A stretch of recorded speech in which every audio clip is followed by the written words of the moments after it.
Hello and welcome to the Game Theory Podcast. I am your host, Sam Vicini. We are powered by CLNS Radio. You know where you can get the podcast on iTunes, SoundCloud, Google Play, Stitcher, any sort of podcast app that has the podcast. We are up there on that. Today on the show, we have Rob Dauster from over at NBC Sports to talk about all of these great all-league awards that are being awarded this week. I wanted to get someone that I feel like will have some sort of strong opinion on all of these things. So I brought on Rob because I think he is one of the smarter people in all of the country in terms of, just having an opinion on all of the individual accolades that people should get. So how are you doing, Rob? I'm doing great, man. I'm doing really good. I love, huge fan of championship week, so I'm ready for this thing to get rolling.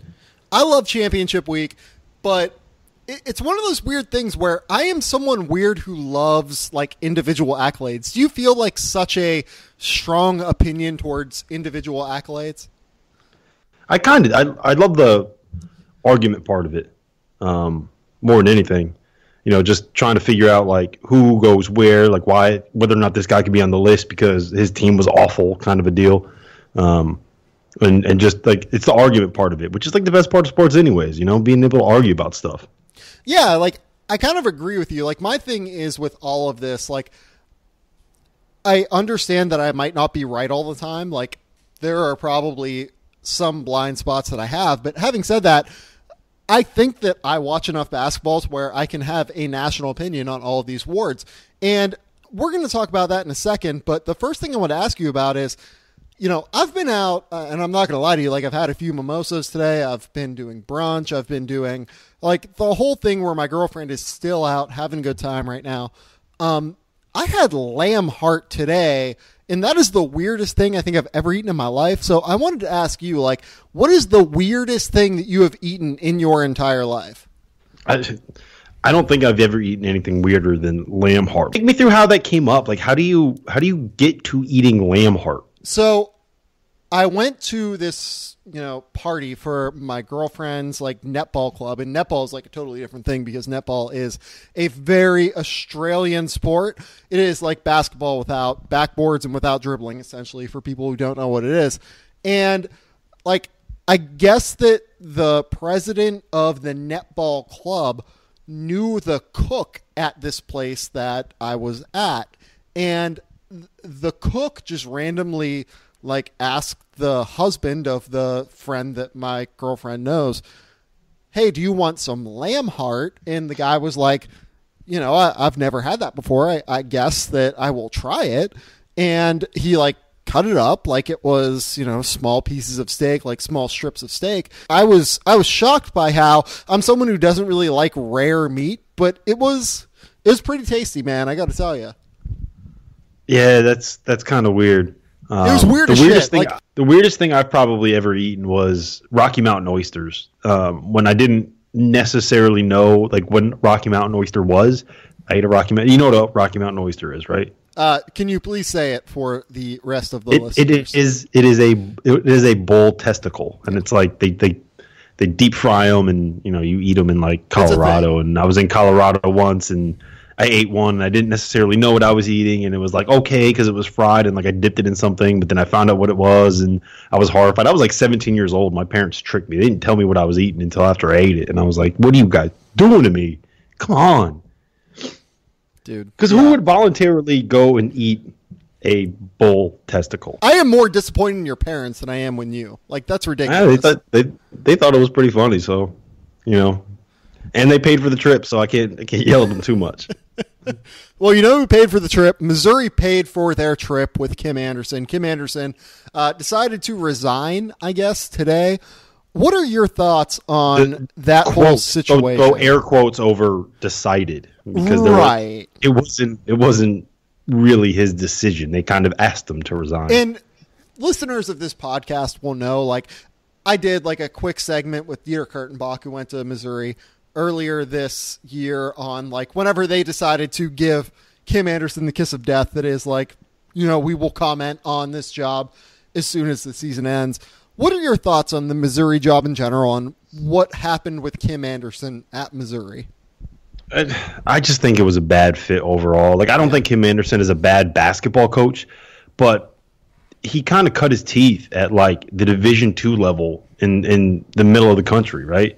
And the kids that you coach at the Division II level at Central Missouri are very different than the types of players that you're getting when you're coaching at the top 100 level, right? Like it's a whole different dynamic when it comes to being able to like be a people person, to be able to be like the CEO and deal with everyone and deal with all the handlers and the people around some of these kids. And it's such a vastly different level. I think that I just don't think he was a great fit for the SEC. Part of the reason I thought it might work was that he brought in guys that were supposed to be able to get him dudes, right? Like he got the guy from Huntington Prep. He kept Tim Fuller, who's got all those Nike ties. He kept him on staff. So I was like, all right, he might be able to get guys coming in. And this is a guy who had just won a national title at the Division II level. And on paper, he did the right things. It just, the fit wasn't right for him at Missouri. He's a guy. So the thing I heard today with him is like he's really close with the Lewis family, right? Like they had that whole thing with one of the kids in the Lewis family has some form of cancer, and they did a whole bunch of stuff for him at Missouri. And Dave Lewis, is that his name? Yes, Dave Lewis at Austin P. Yeah, he's stepping down and retiring, and I would not be. Also, the reason he's stepping down and retiring is because of cancer. So, I mean, we hope the entire Lewis family gets healthy, like as soon as they can. Yeah, I mean that kind of goes without saying, but like the point I was trying to make is that those families are close. Kim Anderson did a lot for the Lewis family when he was at Missouri, and I would not be shocked to see him kind of slide in at Austin P. And I think that's more his level, right? Like I think he's a guy. If you're coaching kids in the Ohio Valley, it's just a different level when you're coaching kids in the SEC in the top 100. But as far as Missouri's concerned, like I think that's a really good job. You know, they have money, they have fan base. They have a recruiting base, too. Like, if you look at the talent that's come out of the St. Louis area and the Kansas City area in recent years, like, I listed it out today, like Jason Tatum, Otto Porter's from Missouri. Michael Porter Jr. was in Columbia, right? He was actually in their backyard. He was, and we're probably going to end up talking about that, too. And Brad Beal and Roosevelt Jones is from just outside St. Louis in Illinois. Actually, I learned that today. I didn't realize that until today. And it's just like the list goes on and on and on. So there's kids to recruit. There's cities to recruit from. There's a fan base that loves basketball. Like when they were good, that year when they won the Big 12 tournament, when Frank Haith was there, like you couldn't get a ticket to that arena. I was at a game that year. That was the year we did a road trip, and I was at a game. And it was like Texas A&M or something like that. And Texas A&M wasn't even really all that good. And it was packed in there, man. And it was loud and it was fun. So I think that's a good job. And they're going to be able to get a pretty good candidate. It depends on who they decide to hire. If I'm them, I mean, I think you have to make Greg Marshall say no. I think you make Scott Drew say no. And then after that, you turn your attention to Conzo Martin and make him say no.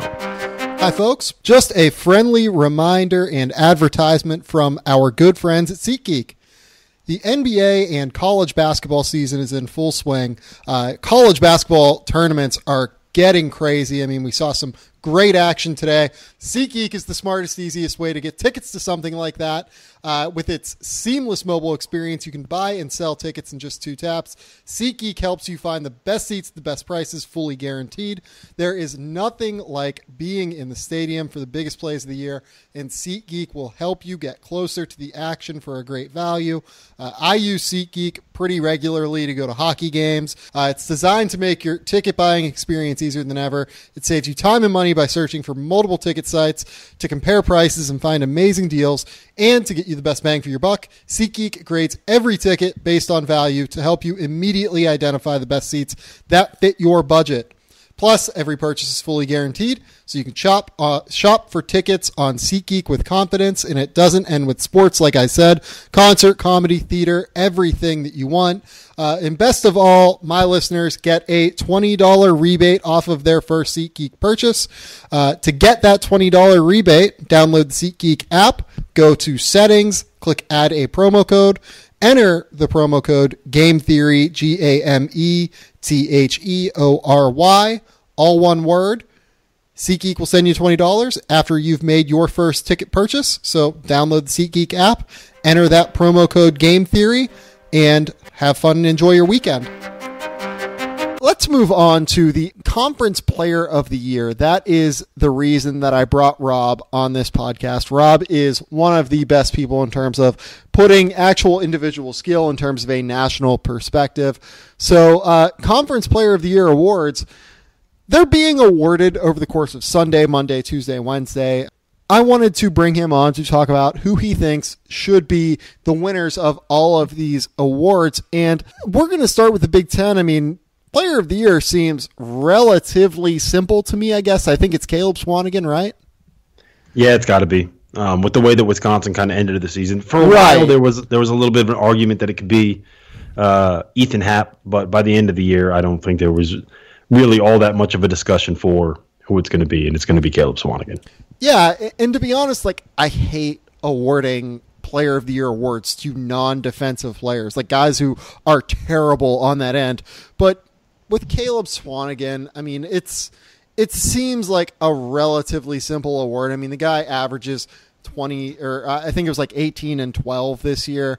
To me, that's kind of the obvious award, especially whenever they win the Big Ten championship. Yeah, they won the outright title, right?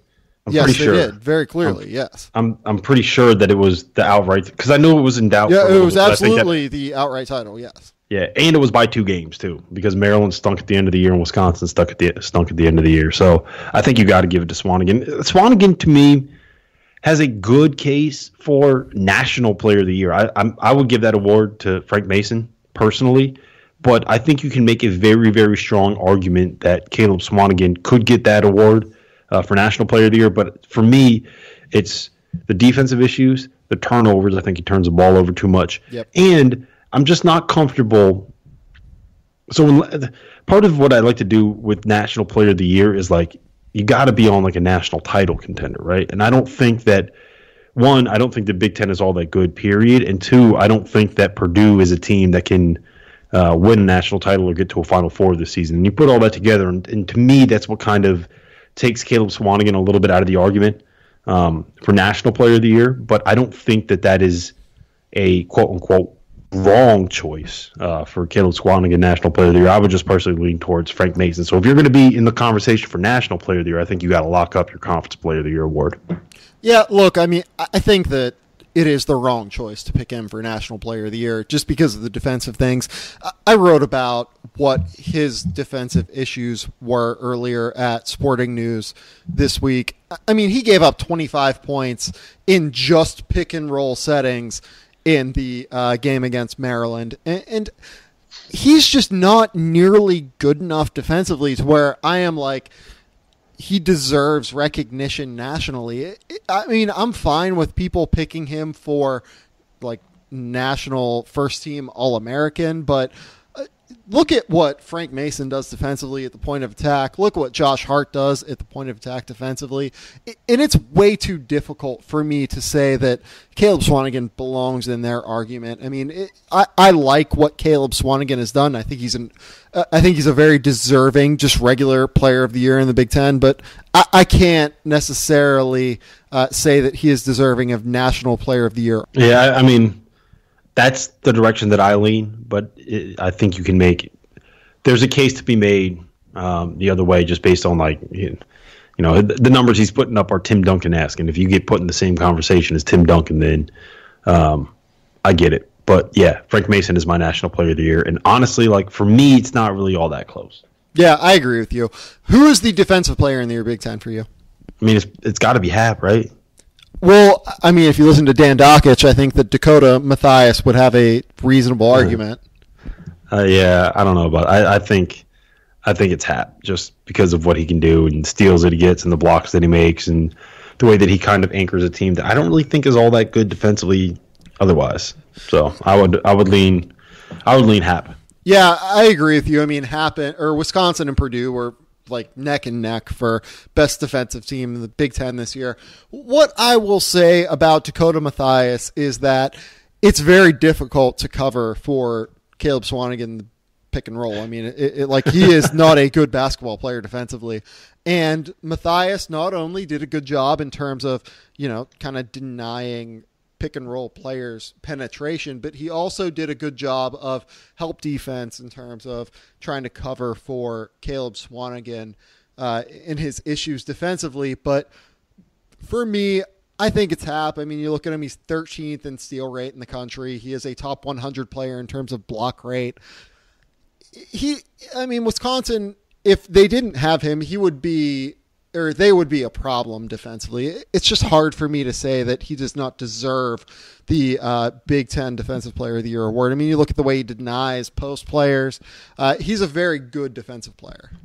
Yeah, no, we're totally on the same page there. But we're on a different page when it comes to Coach of the Year. Because you got Collins, right? Yeah. I do have Collins, and the reason that I have Collins is that I think that Coach of the Year, you have to consider other factors outside of what happens on the floor, I guess. And to me, the way that Chris Collins has built up recruiting in terms of Northwestern, he's recruited a different level of athlete. And he has coached his ass off on the floor, obviously, this year. There's more that goes into Coach of the Year than just, the way you coach on the floor. Yeah, and I think that there's obviously a good argument. He got Northwestern to the freaking tournament. Like, there's a good argument for him to be Coach of the Year. Like, I think you can make an argument for him to be National Coach of the Year. People are going to make that vote. I promise you, people are going to make that vote. Yeah, the reason people are going to make that vote is because they went to Northwestern. I mean, that's true. Crazy to me, but yeah, that's true. But I would lean Richard Pitino. I think just because he basically has, this team is not all that different from the teams that he's had in the past, and he's got this team where they might be like a 5 or a 6 seed in the tournament, depending on what they do in the Big Ten tournament. 11-7 in the Big Ten. I think they finished 4th place, top 4 seed in the Big Ten tournament. And this was a team that won 8 games last season. Like, he was basically fired at the start of the year, and he's turned it around. And I would not be surprised if he ended up getting a better job out of this at some point. So I would lean towards Richard Pitino personally, but I don't think that. Like I said, with Swanigan, I don't think it's a wrong pick to say Chris Collins. I think I would just vote for Richard Pitino over him. Yeah, I went with Collins. I mean, the reason that I think that I didn't go Pitino is that I thought this Minnesota team was an NCAA tournament team to begin the year. Like, I really was confident in this Minnesota team in a way that a lot of people weren't. The reason was that I thought they'd be able to protect the rim with Reggie Lynch, the guy from Illinois State who transferred. Jordan Murphy is a very good guy who's rising from a freshman to a sophomore. Nate Mason is a very good point guard. I love Nate Mason. I just didn't think that this team was going to be bad this year. Like, it's weird to me that people are like, oh, this team didn't have talent, and they were 9-20 last year. I mean, they had a lot of reasons why they were 9-20 last year, and I just liked this talent on this team. And here's what I'll say about all of this. Like, to me, Big Ten Coach of the Year is probably the hardest award to give out in the country. I mean, you look at Matt Painter has an argument. I mean, we talked about Rich Pitino and Chris Collins, but Mark Turgeon has an argument. It's very difficult to try and find a guy here. It's a really really stacked. Let's do all Big Ten first team, I guess. Swanigan, Happ, Bridges, Trimble, Malcolm Hill. Do you have anyone different? The only person, so there's 2 guys I think you can make an argument for somewhere that need to be on there, and that's Nate Mason and Peter Jock. Yeah. But I'm fine with neither of them being on the first team. The only thing I'll say is this: Nate Mason, to me, was. Well, would you put any of them on the award team over what I had? I might drop Malcolm Hill just because. For Nate Mason, just because Nate Mason was able to get his team to the tournament and Malcolm Hill lost at Rutgers. But I don't – it's not a lock. That's one of those things where I think you can go either way. The other 4 I think you have to have on there. Swanigan, Happ, Bridges. And freshman of the year, Bridges, I mean, that's pretty clear, right? Like, no one else is even remotely close. The only guy I would think might have an argument is Nick Ward, but I mean, it's just so obvious that Miles Bridges is the best player on that team and not Nick Ward. So I don't think that you really actually have an argument. So maybe I should just take that point back. I didn't say that. No one heard that. Yeah, no, I'm good with that. I would say my team is very clearly Swanigan, Happ, Bridges, Trimble, and then I would put Malcolm Hill on that. I mean, maybe it's like somewhat of a career achievement award, but Malcolm Hill led the Big Ten in scoring last year. He's an incredible player this year. Oh, he's a great player. I wish that he had a team that had a little bit of a better season, that didn't freaking lose at Rutgers, man. Incredible. How do you do that? That's peak Illinois right there. You go and win 4 straight games. You win, what was it? They beat Maryland and they beat Wisconsin and they put themselves in the bubble and they beat Michigan State. And all of a sudden it's like, oh, wow, John Gross might have just saved his job. They might actually get to the tournament. And then they go and they lose to freaking Rutgers, man. Come on. Can't lose to Rutgers. Let's go to the Pac-12. My Pac-12 player of the year is Lonzo Ball. I think this is the most difficult player of the year award to try and figure out. Where do you fall on the Lonzo Ball versus Dillon Brooks argument? I mean, I think it has to be Lonzo. Really? Dillon Brooks has been phenomenal, but I don't think that what Lonzo Ball brings to that team and did to that program, like numbers don't just show it. You know what shows it? The fact that they won so many games. And part of it, too, is like Brooks didn't play at the start of the year, although that probably factors more into like National Player of the Year and All-American rankings than just Pac-12 Player of the Year rankings. Like, I don't think it's crazy to say Lonzo Ball should be the first-team All-American from the Pac-12 and then say that Dillon Brooks should be the Player of the Year. I think that you can say that the same way that you can do that with like Luke Kennard and Justin Jackson. Yep. But I still think I think it's got to be Ball just because, I mean, other than him, and I guess TJ Leaf, but other than Ball, there isn't all that much difference between this team and the team last year that went, 15-17? Yeah.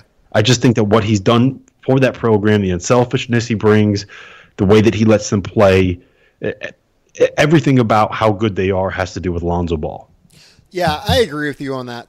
Like, I think that Lonzo Ball has created a culture of unselfishness with UCLA that you can't really quantify with numbers. And that's why Lonzo Ball is my Pac-12 Player of the Year. I think that Dillon Brooks has had an incredible season, and I think that it's worth noting. I mean, how much do you quantify non-conference play within Conference Player of the Year awards? Because Dillon Brooks did not play in the non-conference really all that much in terms of their important games. Lonzo Ball obviously played all of their important games. Do you think it's worth quantifying non-conference games in terms of Conference Player of the Year awards? Honestly, I think Conference Player of the Year should just be conference stuff. Mm-hmm. And National Player of the Year and All-American stuff, you factor in the whole season. The same way that, like, you do all these awards before the postseason starts. So then you have like a Player of the Year or like a most outstanding player in the Pac-12 tournament, and then you have like the most outstanding player of the NCAA tournament. I think that it's broken up that way for specific reasons. I think that what we should do, I just think that you have to break up the regular season from the postseason, and then with conference play, you kind of break that up from the full season. And your dog agrees with me. Penny is super angry right now, and I'm not sure why.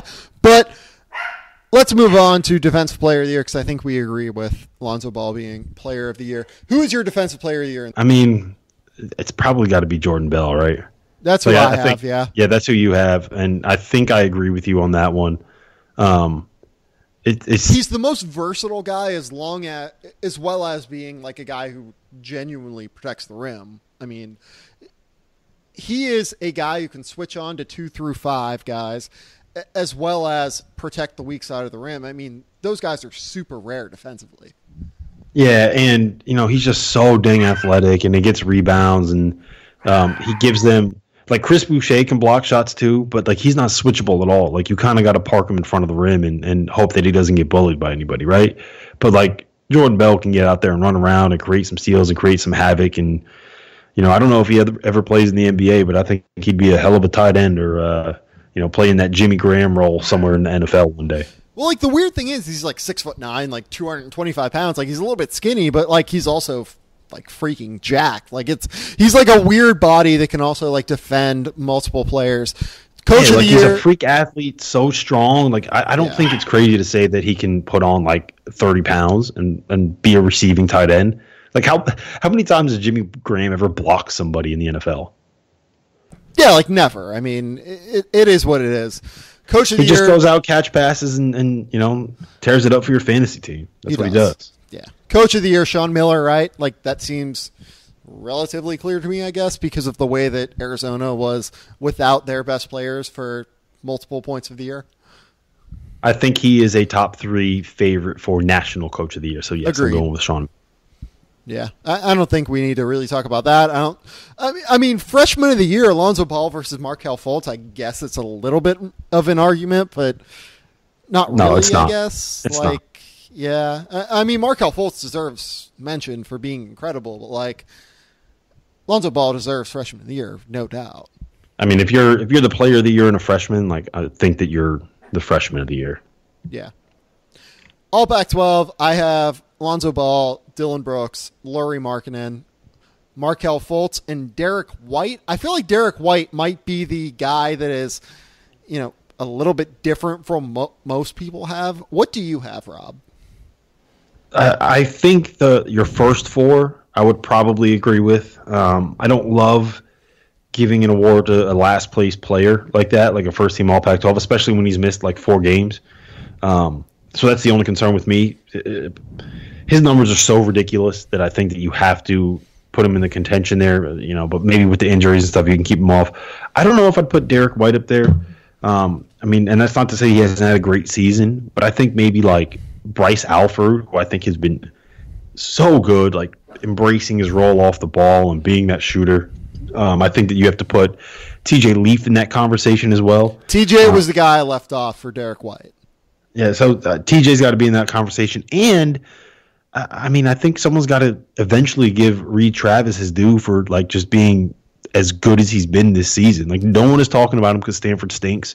But, he just keeps posting, 20 and 14, 22 and 12. He's been unbelievable this year. And, I think that he at least has to be in that conversation for that spot. Yeah, here's what I'll say about Derrick White. Derrick White is a 50, 40, 80 guy, which is outrageous. And then he also averages 4 assists per game, over 1 steal, over 1 block. This guy is not only a guy who handles the ball for them all the time, but he is also their best defensive player. And I think Colorado has a chance to make the NCAA tournament. If they make a run to the Pac-12 tournament finals, they should be in the NCAA tournament. They're a team that is very talented, even if they have not shown it this year. I understand why you would have a guy like TJ Leaf or Bryce Alford on that team, but I just kind of default to guys that are incredible. And to me, Derrick White deserves mention for being freaking incredible this year. Yeah, he's certainly an all Pac-12 player. I think that you can. He's the one guy on that list I think you can make the argument for TJ, Bryce, Reed Travis, Kyle Kuzma. He's the one guy I think is a little bit controversial on that list. But if that's who you're leaning with, I don't think that, like I said before, I don't think it's a quote unquote wrong pick. I would just make a different pick. Yeah. ACC, I think, is probably the most difficult place to go to next. So let's go there. So who did you pick for ACC Player of the Year? So this is where it gets kind of tough, right? So I think that I have Luke Kennard as a first-team All-American, right? And I have Justin Jackson as a second-team All-American. But I think I would go with Justin Jackson as Player of the Year in the ACC over Luke Kennard for a couple of reasons. One, Kennard had those struggles when Duke was losing, and they were trying to figure out how to get Jason Tatum into the rotation and how to defend and blah blah blah and all that kind of stuff. And Justin Jackson has just been the steady, confident hand that North Carolina has needed. And North Carolina won that ACC by 2 full games. That ACC is ridiculously tough, and he's been the best player, the most consistent player, and the go-to guy for the team that won that league by 2 full games. He knocks down threes. He comes off screens. His float game is ridiculous. I think I would go with Justin Jackson for ACC Player of the Year, but I have Luke Kennard as first-team All-American. I think that you can do those two things and not be contradictory at all. Yeah, so both of these guys are basically equal in terms of rebounding, passing off the wing, steals and blocks. Like, these guys are both pretty equal defenders. Luke Kennard, to me, is just a more efficient scorer. Like, you watch these two guys, I mean, I understand that Justin Jackson gets the most points on the best team, and some people think that matters. But to me, Luke Kennard is just the better player of the two. Like, you look at what he's been able to do efficiency-wise this year. I mean, he has a 64% true shooting percentage. That is incredible to me. Like, that is, for a guy who, takes on as much usage as Luke Kennard does. Yeah, and I didn't realize, I don't know, like crafty, I don't want to say crafty because there's all like the connotation with him being a white kid and saying crafty and all that. But like I'm okay with saying crafty for him though. But yeah, but he's got like this series of fakes that he's able to use, and his footwork is ridiculous, and his ability to create like a half inch of space or to get somebody off balance and go in the wrong way. Like, he's not super quick and he's not super athletic. He's a little bit longer than I think people realize, and he's a tough kid. He's strong, but he's just got this like feel for being able to get you leaning in the wrong direction, and your body movement goes one way, and he takes a quick dribble the other way and gets a shot off in like a quarter of a second. And his footwork, like coming off of those curls where he gets into the lane and he throws a pump fake and he's able to get by and lay it in. And the fact that he's basically ambidextrous. Like, he's just... He is. I did not realize just how good he was at the start of the year. And you see these numbers and you see the things that he does, but it's not until like you watch him really, really closely that you just appreciate how good he is at what he's doing. Well, like, here's the thing. Like, he was not this good last year. He was not this strong in terms of his handle last year. Like, he could not attack closeouts like he can this year. And that's the difference to me in terms of what his game is. He is incredible in terms of attacking closeouts and being able to, just do the shifty things that he does with ball fakes, with head fakes, anything that he's able to do. I mean, this guy is incredible to me. And to me, he is the player of the year. I would understand the Justin Jackson argument, but to me, it's just Luke Kennard. Defensive player of the year, Ben Lammers, right? Like, I think that he's kind of clear. Yeah, I mean, he's been awesome. I think you can also make the argument that he might be the most improved player in the country. Either him or John Collins. Oh, I'll make another argument. I'll make Jeffrey Carroll from Oklahoma State. I think that guy's the most improved player in the country. Yeah, I mean, he's been good, but I don't know. Ben Lammers and John Collins played their way into, well, maybe not Ben Lammers, but John Collins is going to be a first-round pick. And yeah. Did you know be honest, did you know his name at the start of the year? I had been told from multiple NBA people to, watch for him. But, if I had not known from NBA people, I probably would not have known who John Collins was. I have no problem admitting that. I didn't know who he was at the start of the year. But Ben Lammers, nonetheless, we should probably talk about him real quick, considering he is our pick. I mean, he's just totally helped to transform Georgia Tech's defense, the way that they're utilizing him. Yeah, he's been unbelievable. I think that he's been so important to what Josh Pastner's been able to do, just because, when you have that anchor in the middle, where you can get out and pressure a little bit on the perimeter, or play a zone where you want to run at shooters and basically okay, you want to drive the lane, go try to score over that guy. He's going to block your shot. So I just what he allows Josh Pastner to be able to do has been huge, and I think that his development has been one of the reasons that Josh Pastner is has Georgia Tech on the brink of the tournament. I don't think they're in. I think they're going to end up missing it unless they win a couple games in the ACC tournament. But the fact that they are where they are at this point in the year is pretty phenomenal. Yeah, I mean, you had John Rothstein out here talking about how they weren't going to win a game in the ACC. The fact that they are where they are is incredible. And I'm not, talking shit about Rothstein here.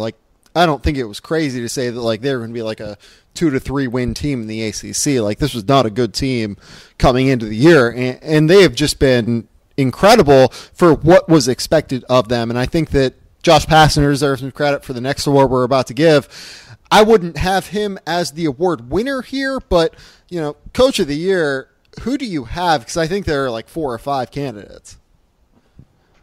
Mark Gottfried. Dude.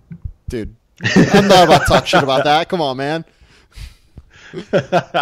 I can't talk shit about Mark Gottfried. Like, come on. Who would I take for AC? It's tough, man. I think there are a lot of real candidates. I think. Yeah, I think I would probably go Roy, just because when you win the league by 2 games and the league is as tough as that league is, and there's no clear candidate. Like when you look at the Big Ten, like there are 2 clear candidates that probably deserve it over Matt Painter, and I don't think there's a clear candidate that deserves it over Roy Williams in the ACC. I think Leonard Hamilton probably deserves a little more credit than he is going to get, but I also think that if you're going to give Leonard Hamilton Coach of the Year, I think you have to give like Stan Jones the actual Coach of the Year award. Like he gets to keep that award. But I think you also got to put Brey in that conversation, right? Like they lost. What was the point guard's name? I'm blanking on it. Demetrius Jackson. They lost Demetrius Jackson and Zach August, and they turned around and like they finished tied for second in this ridiculous ACC this season. And he turned Matt Farrell into freaking Steve Nash, and he turned Bonzie Colson into Charles Barkley. Like Bonzie Colson is not as good as like people think he is, and I think that this will come up whenever I name the All-ACC awards. But like Bonzie Colson's an awesome basketball player, but like Mike Brey, what he's done this year is, incredible. Like Mike Brey, for me, Mike Brey is one of the 5 best offensive basketball coaches in the country, and I will not hear arguments otherwise. He's brilliant on that end of the floor. He really is, and it's the stuff that he does is just like it's so simple. You know what I mean? Like part of the reason he's so good at what he does is that he gets his guys in positions to succeed. But really, what they do is like run lots of high ball screens and like put shooters all over the floor. Yep. He just so happens to have like a lot of guys that are really good shooters. Well, no. I refuse to say that it's not that he just so happens to do that. He recruits good shooters. Like he understands that like he needs to recruit good shooters. No. Yeah, I'm saying like, yes, it all works in connection, and it's also the way that he's able to develop these guys and bring them through. Like, how about Steve Astoria, who like entered that program as nothing but a shooter, and now like he's running ball screens himself, and he's actually a really good defender, and he's putting the ball on the floor and getting to the rim, and he's so much more than just a spot-up shooter at this point. Yeah. So it's not just that he brings these guys in and they can do what like they're supposed to be able to do, but like he identifies guys that have the skill set to fit what he wants to do. He develops them when he gets there, and he gets dudes that are okay with sitting on the bench for 2 years while they get better. And then, when they're juniors and seniors, it's their program. What he's been able to build there is just it's what should be great about college basketball, right? It's what should be celebrated about college basketball. And I hope that I hope people listening realize like just how awesome he is at what he's doing. Yeah, honestly, I think you just convinced me to pick Mike Brey is my ACC Coach of the Year because I sent you 3 names. I'm I think I just convinced myself. Like I just sent you 3 names before we went on the program here, and I wasn't sure, but Mike Brey deserves so much credit for what he's been able to do with this program, and he is remarkable in my mind. Freshman of the year, I guess that Dennis Smith is kind of the guy. Do we want to talk about Jason Tatum at all? But Dennis Smith's probably the guy, right? Yeah, I think it's got to be Dennis Smith, even though I would not have him first team All-ACC, and we can talk about that. Yeah, I have Kennard, Jackson, Collins, and Mitchell, Donovan Mitchell from those four are a lock to me. Yeah, and John Collins is the guy from Wake Forest. If you don't know who John Collins is from Wake Forest, you should very much look at his numbers. He is incredible. I understand having Bonzie Colson as your 5th guy. To me, I have Dennis Smith because the coaching difference makes a big difference to me. Mike Brey is, as we just discussed, one of the best coaches in the country. Mark Gottfried just got fired this year, and Dennis Smith has been dealing with that all year. This guy is a remarkable basketball player. I'd be willing to hear Bonzie Colson arguments, though. Go ahead. No, my argument is against Dennis Smith. I don't think that you can put a guy on there that played for a last place team. It's the same reason that I think you can make a very strong argument against Markelle Fultz being on the first team Pac-12 team. Would you make that argument, though, considering we said that Markelle Fultz should be on the Pac-12 team? Well, the difference is like Markelle Fultz was what, like 23, 6 and 6 while shooting like 42% from three and getting steals, and like his numbers were things that we've never seen on the college basketball level before. And while Dennis Smith is awesome, I don't think that he was quite on that level. And he's also playing in a league where there's a lot more competition for that first team spot. Like the Pac-12, I mean, whatever. It's not really all that deep. There aren't really any guys. I mean, we just talked about like TJ Leaf and like guys like that in the Pac-12. I'm not sure that I'm willing to agree with that. Yeah, but like you're talking about not playing any defense with Caleb Swanigan. Like, how are you going to not mention that with TJ Leaf as well? So, long story short, I think in this ACC where there's other options that are just as viable, I don't know if you can put Dennis Smith on that first team when he's not averaging numbers that we've never seen on the college basketball level before.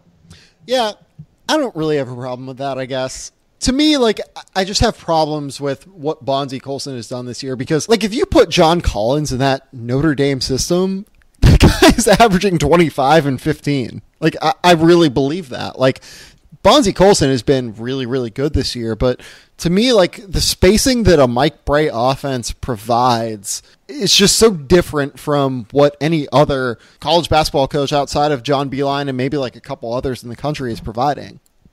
Yeah, and that's fine. I mean, Dennis Smith is a better player than Bonzie Colson. Like, and he's ultimately, a better player I guess than Matt that's Farrell, but that doesn't.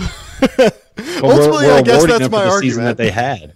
Yeah, like we're awarding them for the season that they had, not for the player that they can be down the road. And I don't know. Well, the it's not even that like he the player had, that they can be down the road to me. Like Dennis Smith is just straight up a better player right now than Bonzie Colson. Yeah, and like, he was also on the team that went 3-15 in the ACC and was so bad and so inconsistent and gave so little effort that they got their coach fired with 4 games left. And he's the point guard and supposed to be the leader and the guy that motivates people and holds people accountable for the fact that they don't play hard. So you put all that together, and you can't give me a point guard that went 3-15 when he's not putting up 26, 7 and 7. And like with Markelle Fultz, like I would have no problem if you dropped him off of that first team All Pac-12. Like I think he's in the exact same situation as Dennis Smith. It's just when your team is that bad, especially when you're a point guard, like it'd be one thing if you're a big guy, right? You don't have the ball in your hands on every possession.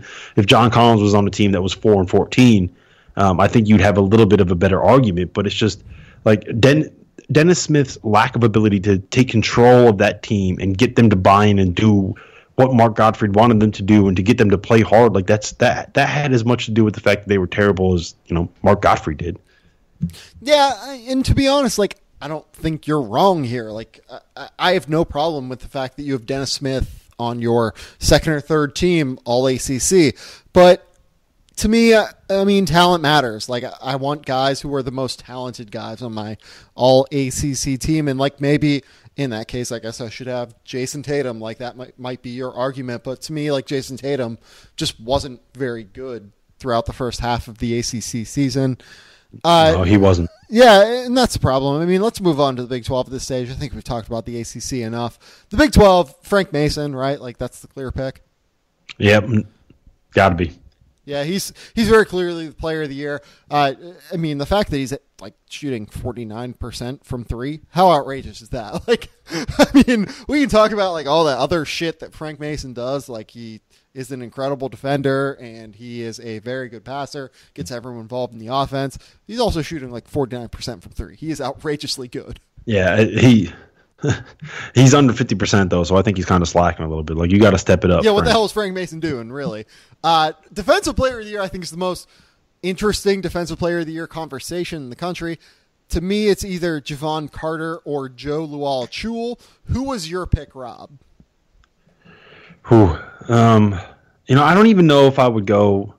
I don't think you can go with any individual on West Virginia, just because I think that I agree. What makes that defense so good is the way that it works in tandem with everybody else on the floor. Well, and honestly, like, I don't even. They're so willing to gamble defensively. Like, that's why their steal rate is so high. But like, honestly, like, and I'm not saying that like Jevon Carter is not a very good on-ball defender. He's incredible as far as an on-ball defender, but like, he's so much more able to go for steals than he would be otherwise. Yeah, and I also think that I mean, I think you can make the argument Tariq Phillip might be a better overall defender than Javon Carter. I think Javon Carter is a better basketball player. I think really you might be able to make the argument that Nathan Adrian, like at the point of that press, with the way that he's able to run and what he's able to do at his size, might be like a more valuable defender. Yep. In West Virginia because of what he's able to do. So I don't know. I think that what makes West Virginia great defensively is how they work as a team and not anything that has to do with one individual guy.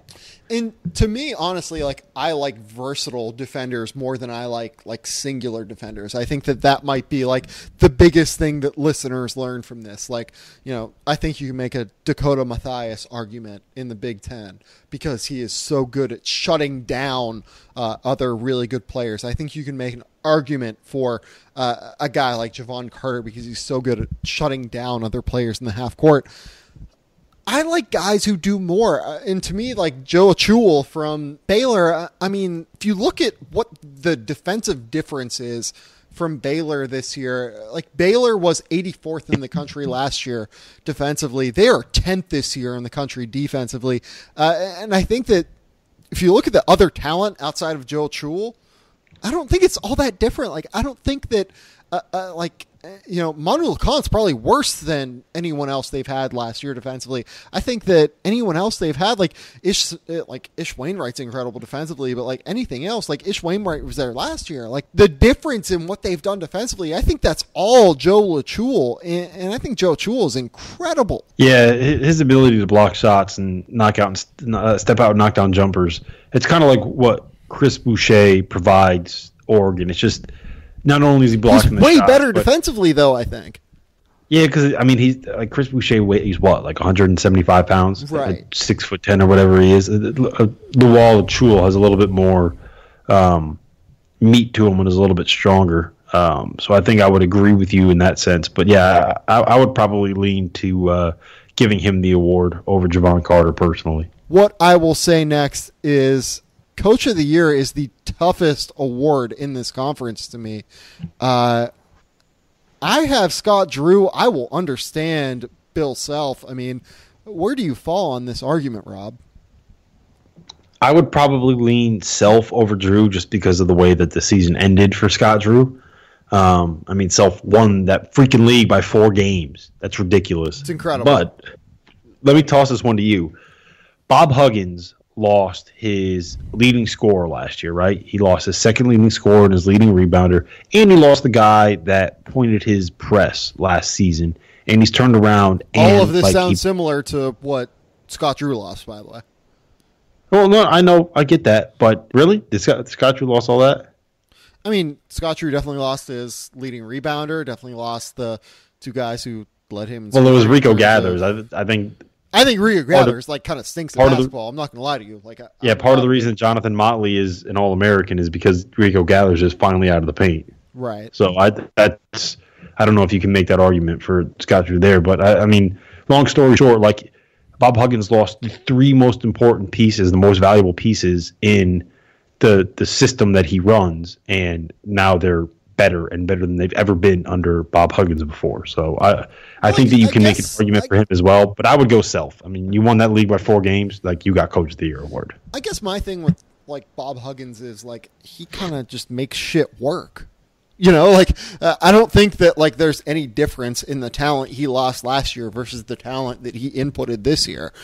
Bill Self, do you think that there's an argument to where he deserves a downgrade for the issues that are happening off the floor with Kansas?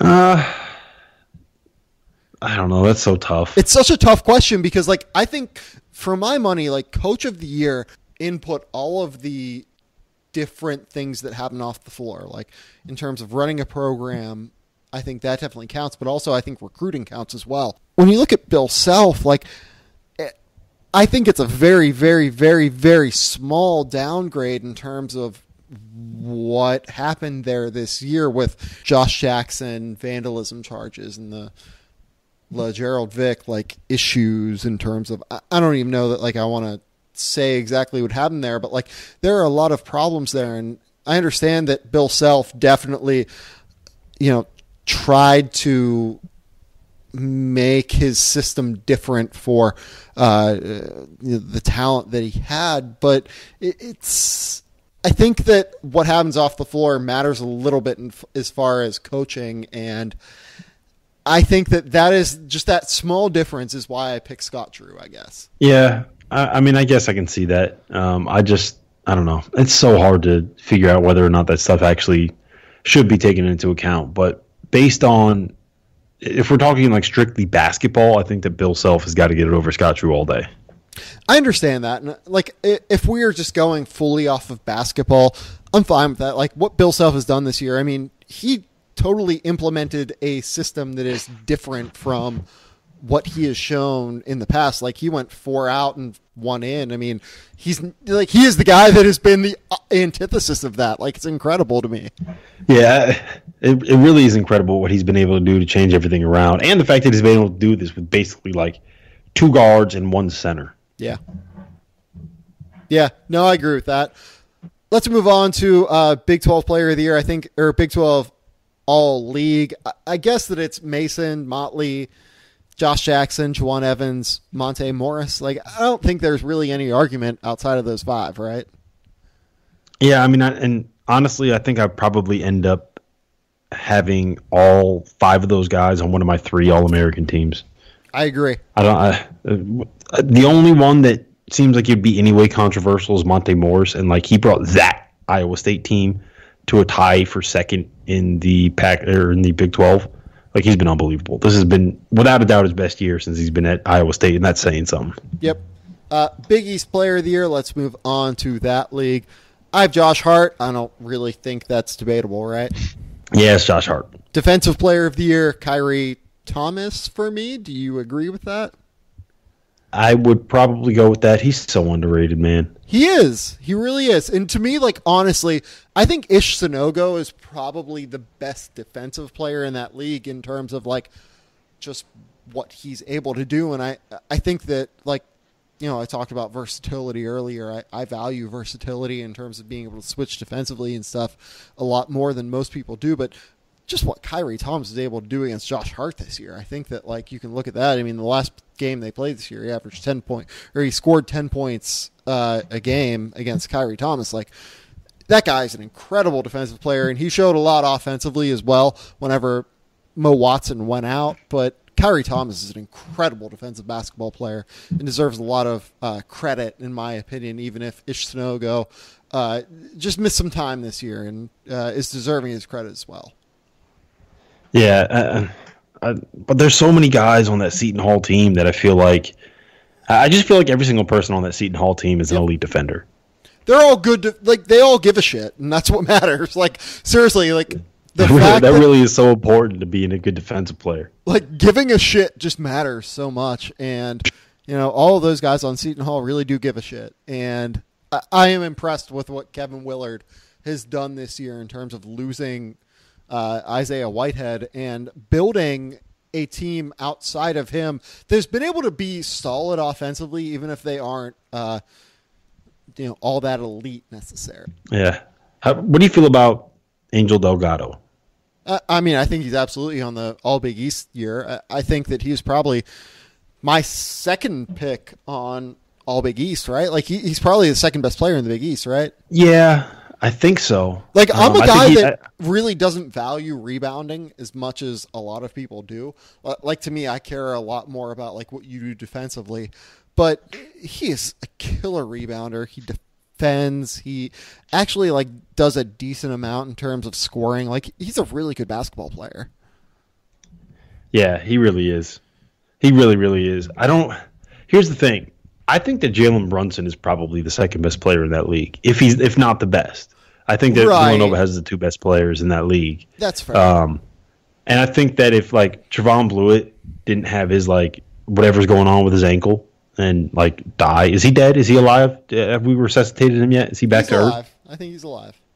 I think you can make the argument that he's probably like quote unquote better than Angel Delgado, but I don't know if you can make the argument that there are 3 people that had better seasons than Angel Delgado. Yeah, so, Defensive Player of the Year, you had Khyri Thomas, right? Like, do we want to talk about anyone else? No, it's him. Okay. Freshman of the year, Shamorie Ponds. I feel like that might be weird over Justin Patton, especially for a guy like in me that, does draft stuff. But like Shamorie Ponds was able to create his own offense, whereas Justin Patton was so reliant on what Mo Watson was able to do for him that I definitely just pick Ponds, I guess. Do you have a Justin Patton argument, I guess? I'd lead Patton just because he's on a good team and Shamorie Ponds isn't on a good team. But I mean, Shamorie Ponds. Here's my thing: like, without Maurice Watson on that team, like, is St. John's that much worse than Creighton? Oh man, I got in this argument on Twitter the other day. Dude, I'm sorry, but like, are they like guys? Creighton fans, I didn't say it. Vicini said it, not me, not Rob. It's @_ is that Sam_Vicini, not me. Seriously, I'm so sorry. Like, I picked Khyri Thomas as your defensive player of the year, but like, come on, like, your team is not good. I'm sorry. Like, I really want them to be good because I think this team was a genuine Final Four candidate whenever they had a real point guard. But like, I'm sorry. Come on. I would. I don't know. That's going to be so interesting what happens with the Big East. Like, this is a tangent, but what happens with their at-large bids between Creighton and Xavier both falling off a cliff, and the fact that, like, the reason that Seton Hall, Marquette, and Providence are going to be in the tournament is because Creighton and Xavier fell off a cliff. Well, like, this is why you can't just go off of top 50 wins or whatever. Like, you need to understand the context of what happens within those top 50 wins. Like, I think that, does Marquette have a top 50 win outside of, beating Xavier and Creighton without Mo Watson and Edmund Sumner?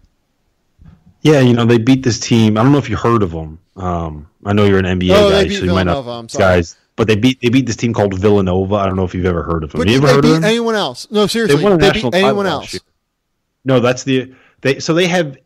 It's actually kind of crazy. They have 8 top 50 wins. When I checked this yesterday, so the numbers may have changed. They had 8 top 50 RPI wins, and they had 5 top 45. So like they beat the team ranked 48th, the team ranked 49th, and the team ranked 50th in the RPI. So technically they had 8 top 50 wins, but they had 5 top 45 wins, and 4 of those 5 top 45 wins came against Creighton and Xavier without Mo Watson and without Edmund Sumner. And one of the wins against Xavier came without Trevon Blewett. So who would you rather have in the tournament? Like Illinois State or this, very debatable Marquette team? Oh, man. Well, here's the thing about Marquette. Like, they're fun to watch, and they're dangerous. So it's like I'm not worried about... Oh, I think Marcus Howard's the best player on any of these two teams. But, like, do I care? I guess. I don't know. I'm not sure. I'm not convinced. Yeah, I mean, I probably would lean... I don't know. That's a tough one. Because I actually... Like, here's the thing. Like, I wouldn't mind having them in over Vanderbilt because I don't really love watching Vanderbilt play. Marquette went out and got the wins they had to get. It's not their fault that they played teams that didn't have those guys on the roster at the time, right? So I don't think that you can necessarily hold it against them and keep them out of the tournament because, like, they beat them, right? They went out and beat them. I so strongly disagree with that because, like, I understand that, like, they can't control who is on their schedule, but like, is beating Xavier without Edmund Sumner on the team much better than like beating Loyola Chicago? I don't think it's like crazy different. Loyola Chicago, oh man. So Loyola Chicago is like a top 100 team. Like, yeah, I know. I don't think it is, and I just what's going to make it fascinating is how the committee takes that into consideration, right? And then here's the other thing. Like, Marquette beat Villanova. So part of this is just, like, filling out their resume and all that kind of stuff. But they also, like, they beat the number 1 team in the RPI. Like, they beat the defending national champs. Like, so, maybe like, Seton Hall is obviously the more interesting team with this. Like, Seton Hall, do they have a top 100 win or top 50 win outside of, like, Creighton and Xavier? Yeah, I'm pretty sure they. You know what? They beat South Carolina, but they beat South Carolina without Sindarius Thornwell. Yeah, Coach of the Year in the Big East. Do you have Chris Holtmann? Do you have Jay Wright? Like, where do you go with this?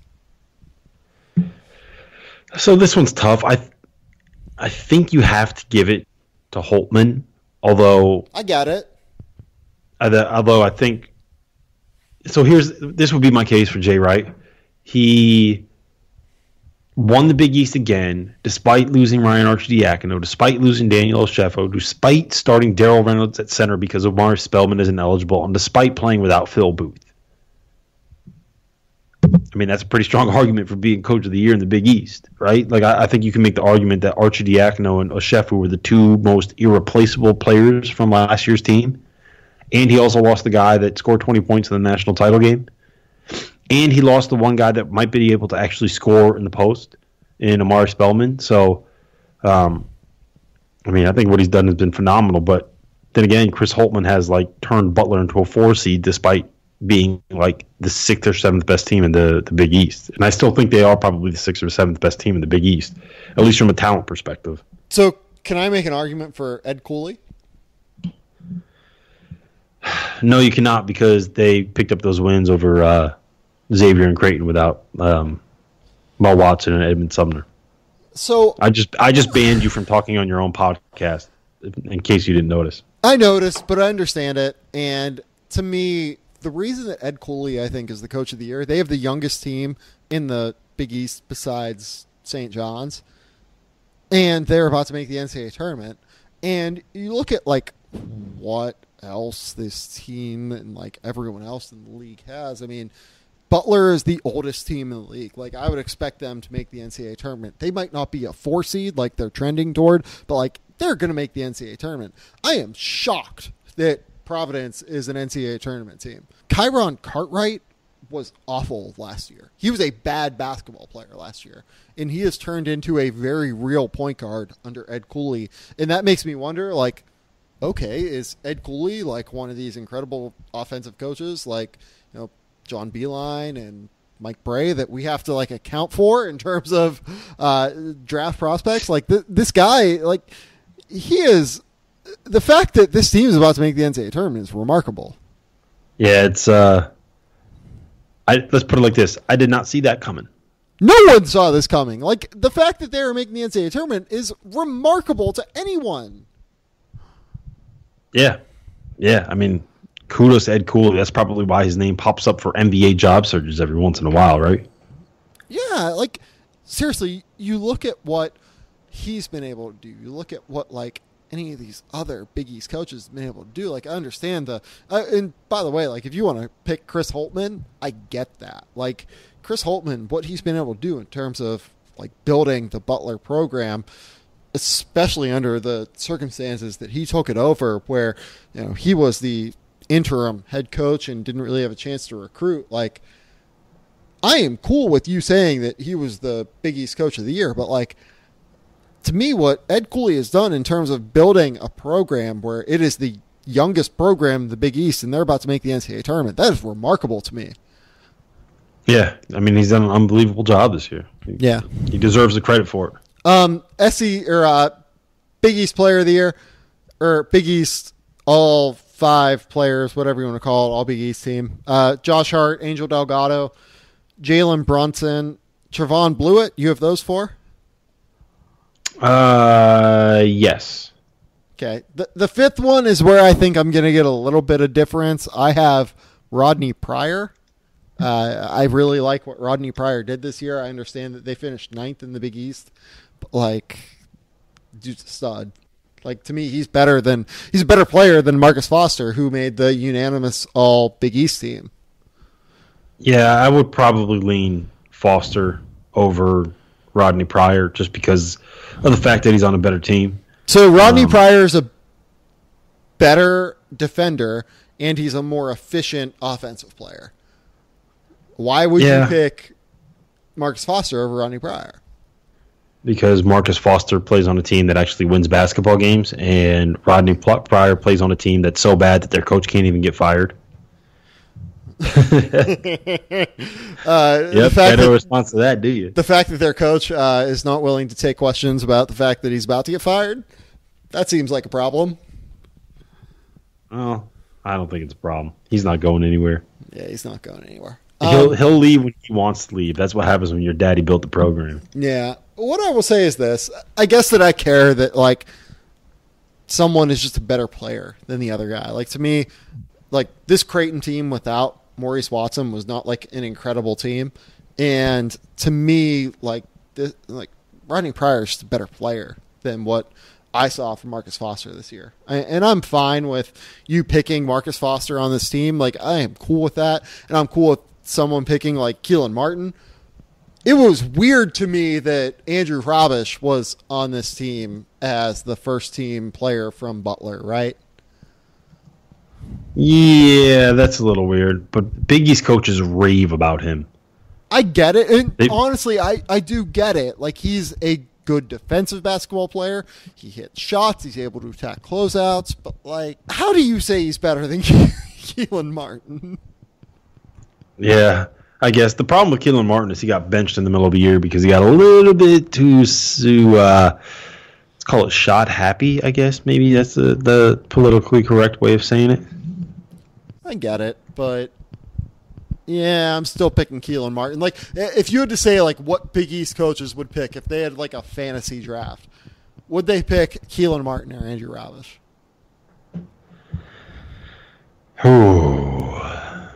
Probably Keelan Martin. I think so, too. And I get that, like, they might pick Rabish because, like, they don't want Keelan Martin on their team. But, like, I don't know. I'm picking Keelan Martin 100% of the time. Let's move on to SEC, the last league here. Who is your player of the year in the SEC? Because I think there's actually a decent argument for a couple of players. Monk. I also have Malik Monk. Why do you pick Malik Monk? Because he's freaking awesome. He won games by himself. Like, I think the reason that Kentucky has a chance to do anything in the tournament is because Malik Monk is freaking awesome. Yeah.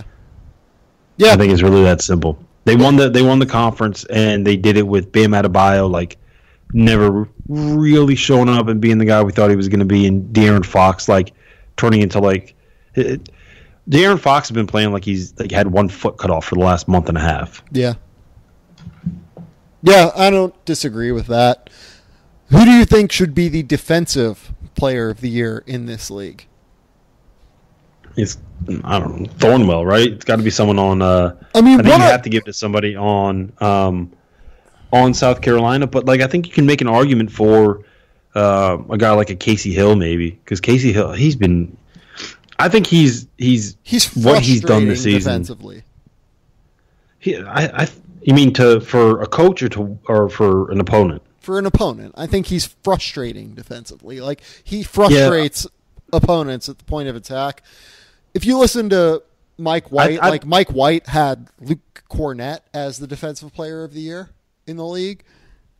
I don't agree with that necessarily. I get it. Like, he's a tough player in terms of movement. He's a tough player in terms of the way he's able to protect the rim. But to me, I think it's Thornwell. Just the way he's able to create turnovers, the way he's able to shut down opposing players. He is so long and so tough and so physical that, like, he just causes so many issues for a South Carolina team that hangs its hat on defense. Yeah, and I think that part of the reason I wouldn't vote for Hill is I think that the best defensive player on that team, or the defensive player of the year for Florida, probably would have been John Agbunu. Agreed. Yeah. I mean, he's been awesome. I mean, he's the guy that makes that defense click. And does South Carolina still have the best defense on Ken Palm? They were for a while. I think they might be number 2 now. I mean, 1 or 2, regardless. Like, it's incredible. Yeah, Virginia's number 1. They're number 2 now. Hey, look at Gonzaga's number 3. How about that, huh? Freshman of the year, Malik Monk over De'Aaron Fox, right? Yeah, I think that's easy. Yeah. Coach of the year, who do you have? That's a little bit more difficult. I think I would probably agree with you and go with Mike White. Yeah. But mostly that is because I don't think there are very many great options. That said, if Bryce Drew can actually get Vandy into the tournament, I think you might have an argument to be made there. But, I mean, it feels like everybody else in that league has been disappointing. Yeah, I'm fine with Mike White. He is brought that team to a top 20 ranking in the country, I guess, like pretty comfortably. So they're solid. In terms of All-SEC, Malik Monk, De'Aaron Fox, Sindarius Thornwell. I have Yante, Maton, and Moses Kingsley. I mean, I understand that Maton missed the last 4 games of the league year, but I just think he's a total stud. Do you have anyone else different on that team? I do not, but I wanted to pick your brain on whether or not you thought J.J. Frazier deserved a spot somewhere. He was 6. I mean, I totally understand like the argument for J.J. Frazier. Honestly, you could pick him over Yante Maton as Georgia's, I would probably put him in quote-unquote over Kingsley, personally. Yeah, but like I think it's difficult to like put 2 Georgia guys on that team whenever they're not going to make the NCAA tournament. And to me, like whenever those 2 teams played, like Yante Maton was very clearly the better player. It's such a tricky argument in terms of like what guy is more valuable to his team. I would probably say J.J. Frazier is 6 for me out of that group. I understand like Moses Kingsley is like supposed to be like Arkansas's defensive anchor as a big guy, and Arkansas is like the 4th worst defense in the SEC, and that's why I didn't pick him for SEC Defensive Player of the Year despite his block rate. But like, it's a tricky argument, I guess, in terms of like who the best player is outside of the Kentucky plus Thornwell argument. Yeah, I don't know. J.J. Frazier's been he's a stud. Good. So good down the stretch of the year without Yante Maton. And honestly, like I know Georgia isn't going to make the tournament, but I have no problem putting 2 guys from Georgia on the first team. Yeah, when they deserve it, man, you got to give it to them. I think that it says a little bit more about.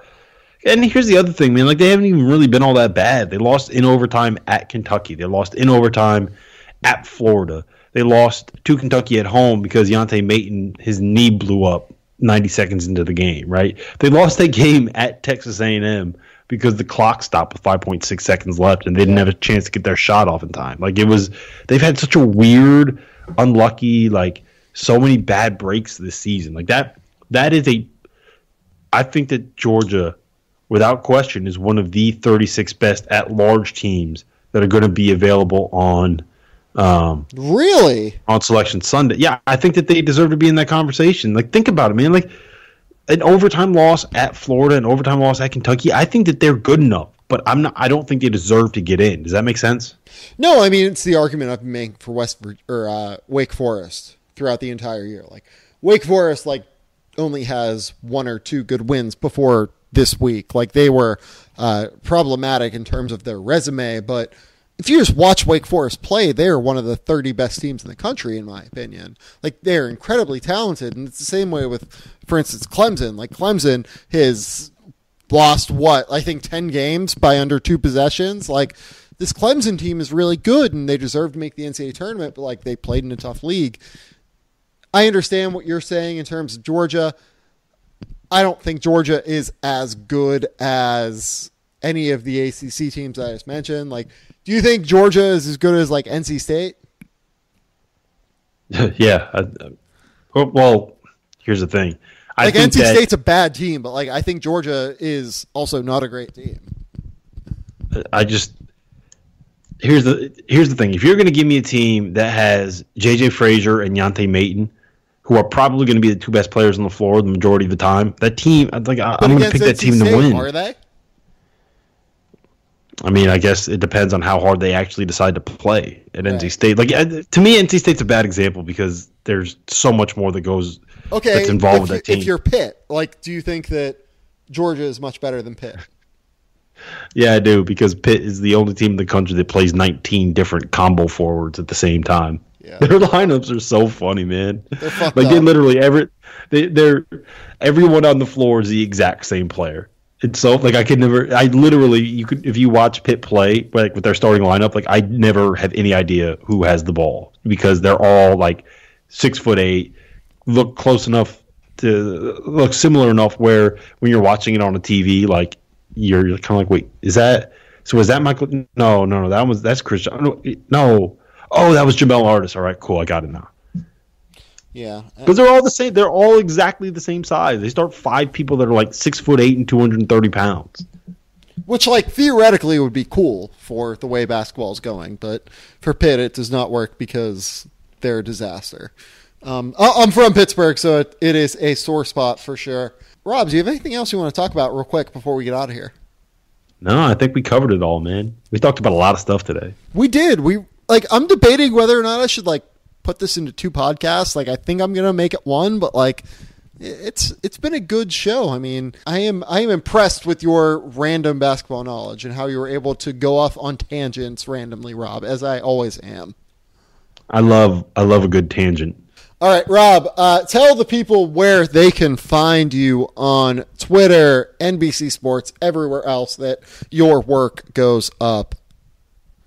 Twitter is at Rob Dauster. You can find me at NBCSports.com/college basketball. And you can go and find my podcast in iTunes or Stitcher or Audio Boom or wherever it is that you get podcasts from. It's the College Basketball Talk at NBC Sports Podcast. We actually had Sam on once. We'll probably have him on again as the NBA draft approaches too. So go sign up for that so you can get the episodes with Sam Vecini right off the bat. You can find the Game Theory Podcast on iTunes, SoundCloud, Google Play, Stitcher, Android, anywhere else that you can get podcasts, probably on Audio Boom, like Rob said, for his podcast. We are powered by CLNS Radio. And until next time, we will talk soon.